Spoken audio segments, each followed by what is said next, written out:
Jadi yang pertama, seorang itu kadangkala perlu minta ampun sama Allah Azza wa Jalla. Kalau ternyata dia memilih istrinya ini tidak sesuai dengan kriteria yang sudah ditentukan dalam agama. Allah sudah kasih arahan. Wa ankihul ayama minkum wassalihina min ibadikum wa imaikum. Allah sudah kasih arahan yang soleh-soleh, yang baik, yang dinikahin. Nabi SAW juga memberikan penjelasan. Tapi antum kok akhirnya dapat istri seperti ini? Boleh jadi dia dulunya soleha.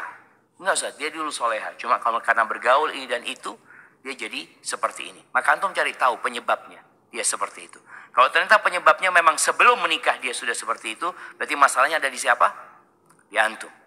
Tapi kalau ternyata enggak, Ustaz. Dia awalnya suka ngaji, Masya Allah, nurut sama suami. Setelah dia suka bergaul sama fulana, umpamanya dia berubah. Berarti kan penyebabnya itu. Antum perlu mencari tahu penyebabnya. Baik, kalau bicara antum memberikan nasihat, setelah memberikan nasihat jamaah, lalu dia tidak mau mendengarkan, perlu didiamkan.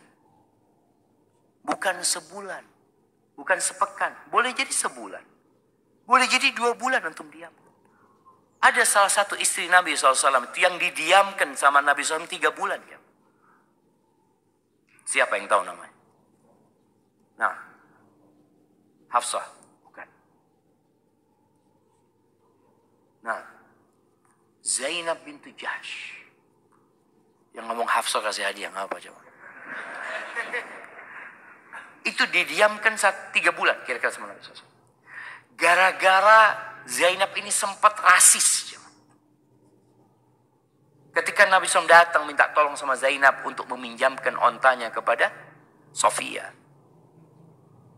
Dia mengatakan kepada Nabi SAW, Ata'madu ila ba'iri fatu'ti hadil Yahudiyah. Engkau mau ambil ontaku, engkau pinjamkan kepada orang Yahudi. Itu Nabi marah, ditinggal sama Nabi SAW. 3 bulan. Sampai Zainab itu sudah, kayaknya dia akan diceraikan. Dia berpikir itu. Kasurnya Nabi itu sudah diberdirikan sama dia. Maka ketika antum memang serius untuk memperbaiki istri antum lihat, dia termasuk yang butuh sama antum tidak. Jadi memang masalahnya seorang suami ketika dia ngasih nasihat, tapi habis itu dihubungin istrinya, sang istri akan pasang badan. Suamiku butuh sama aku. Tapi ketika engkau pastikan, enggak. Aku kepingin engkau benar. Aku butuh sama engkau tapi sebagai seorang istri yang soleha. Tapi kalau ternyata dia nggak berubah, kalau dikatakan apakah antum berdosa kalau menceraikan? Enggak, ini sebuah kemuliaan buat antum. Dan boleh jadi dengan antum menceraikan dia, semoga dia dapat suami yang bisa memperbaiki dia. Kalau ternyata antum tidak bisa memperbaiki, dan semoga antum dapat ganti yang lebih baik. Dan termasuk lama jemaah ini pengaruh media sekarang ya. Perempuan nggak mau punya anak ya. Korea itu kayak gitu. Sekarang Korsel, mana lagi? Jepang ya, Cina sendiri. Pada nggak mau punya anak mereka cuma. Karena nggak tahu apakah istrinya bekerja atau tidak. Kadang-kadang ada perempuan dipekerjakan oleh suaminya untuk cari tambahan nafkah. Tapi ada perempuan yang memang niat bekerja sendiri.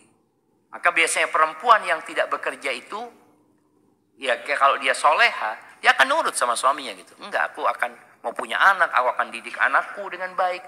Tapi gara-gara dia harus bekerja, kadang-kadang dia merasa aku kalau, dan itu penyebabnya cuma yang anak baca, tadi malam anak baca itu. Kenapa kok terjadi resesi seks di sana? Ternyata mereka menyebutkan bahwa mereka itu adalah perempuan-perempuan pekerja. Yang dia kalau hamil, dia baru dapat cuti melahirkan saja. Cuti hamil itu nggak ada buat dia. Coba perempuan itu, kalau dikasih cuti hamil selama 9 bulan, cuti lahiran 3 bulan, cuti nyusui 2 tahun. Insya Allah pada mau punya anak mereka jamaah. Setiap cuti dikasih gaji bulanan, nggak apa-apa gitu kan. Cuma ini kan mereka dipekerjakan terus dipekerjakan. Maka mereka malas mau punya anak. Alhamdulillah syariat Islam ini memberikan sebuah kemuliaan dan penghormatan buat para wanita. Yang memberikan nafkah siapa? Laki-laki. Suaminya yang memberikan nafkah. Hadza wallahu a'lam bissawab. Itu